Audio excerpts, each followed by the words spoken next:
everyone, welcome to today's episode of Hyperfixation. My name is Heather. I'm not a doctor, but I do have a diagnosed major depressive disorder, late diagnosed ADHD, and a diagnosed anxiety disorder. And I write about it and I talk about it, amongst other things, including but not limited to my creative process, my health journey, and anything and everything that I could possibly potentially hyperfixate on at that given moment. So get ready with me while I get ready to go do my healthy. Let's get started. This first. Okay. So what am I talking about today?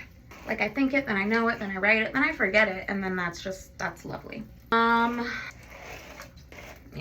So right now I'm getting ready to go do my somatic exercises, but prior to that I'm gonna do an actual workout first, just because there's it's a cortisol steroid that your body releases, I believe it's called. Correct me if I'm wrong.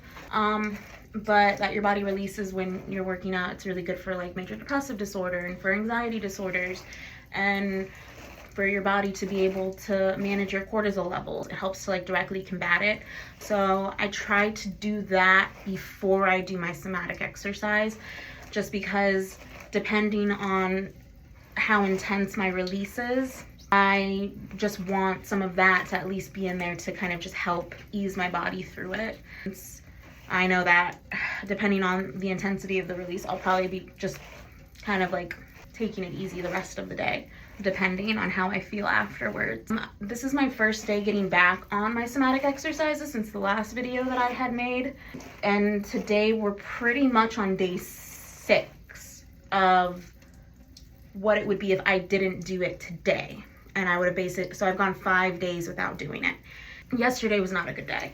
So like I've been getting the back pain back again. I mean, it's bearable. It's definitely bearable. I can feel it. It's there.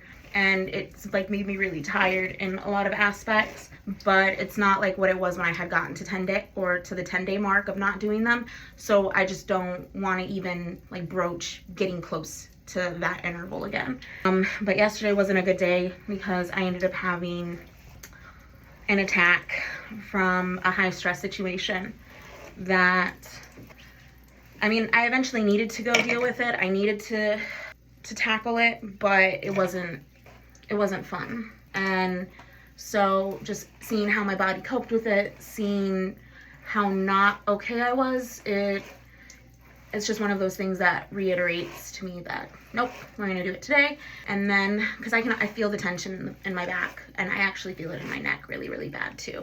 I'm just looking forward to the relief I'm gonna feel, especially tomorrow, not just directly after the exercise, but tomorrow as well. Meanwhile, like I'm trying this new thing. I'm like, okay, how am I gonna remember to like talk about the things that I want to talk about? Windex and Sharpie marker. So I just wrote down what I was trying to talk about in Sharpie on my mirror, and ta-da!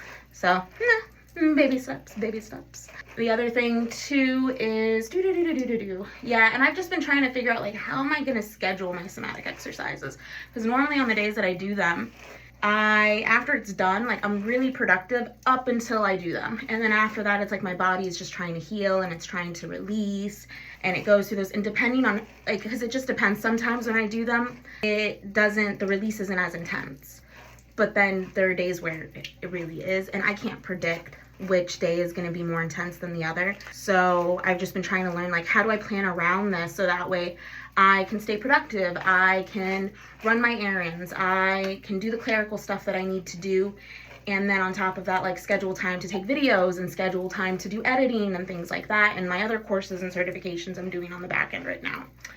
So that I'm feeling like the sweet spot, it's doing the 3-day break that I did on it was not it.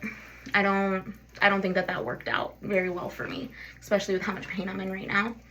So I'm thinking maybe my sweet spot is literally like every other day to every 2 days max, and I may just keep the amount of minutes that I'm doing the exercises at exactly where they're at, because I'm doing 20 minutes max. So like the first day whenever I get off of it, I'll do my 7-minute video first, and then I'll basically like restart the 30-day challenge that I've been trying to work through. And then the days after that, like max my exercises are 20 minutes, because I'll do that same 7-minute video again, and then I'll do like day 1 or day 2 or day 3, or I'll do it in sequential order. So that way it ends up being at about 20 minutes and I don't go over that. And then the other thing that I'm focusing on right now as well like getting back on, not just getting back on it, but just staying consistent. Because it's like I have my good days and I have my bad days where don't eat the way that I'm supposed to. So I try to follow a very strict 80-20 rule or 80-90% rule when I'm eating. So that way I don't over aggravate my body or make it worse, because I have a lot of food sensitivities and because of the major depressive disorder. So I don't know if what a lot of people may not know. If you have it, if you experience it, then definitely, if you know, you know. But when you have a major depressive disorder or an anxiety disorder, your body will react or may react and be overtly sensitive to simple carbohydrates. So processed sugar, bread. It actually exasperates your major depressive disorder. Not only the mood swings, not only the physical symptoms, but you also like really, really bloat. It also can lead to like really excessive weight gain, which is what I deal with. And like, even when I'm having an attack or there's like a high period of stress going on, it's actually not abnormal for me to actually see myself like bloat like up to 5 pounds extra from like one day to the next. If I eat something that's a trigger food or I eat too many triggering foods, within a couple of days I'll bloat like up to 10 pounds, and it literally looks like I've gained on the scale 10 pounds. And then I'll go back to like either de-stressing or doing, and I've noticed that I've been dealing with this with the somatic exercises, like where if I don't do them, start going too long, I start bloating again. And then I've also noticed that when I'm having like high periods of stress, boom, I'll bloat like all over again. And then like with what happened like the last couple of days with everything I was doing, I did bloat. I bloated a lot just from like doing one day of me eating properly to coming into today. I've already lost like 2 pounds in bloat. But the reality is that like say Friday I had checked and I was doing like so good. I was like, oh snap, I lost weight. And I gained 5 pounds in bloat over the weekend and I've already lost 2.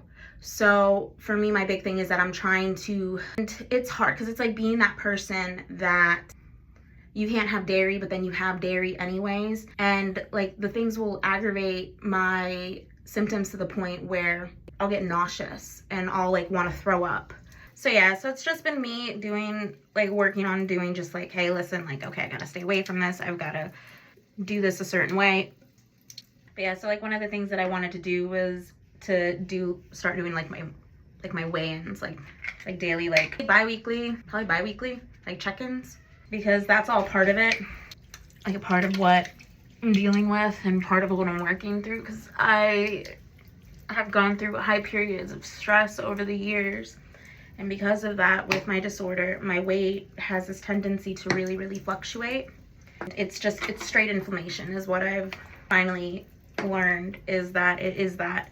And my diet has a lot to do with it, with aggravating my symptoms and making them worse, on top of just the straight inflammation that I have in my body, that my body is going through, and that just causes the excessive weight gain. So part of me getting better is also seeing the direct correlation to my BMI, so to speak.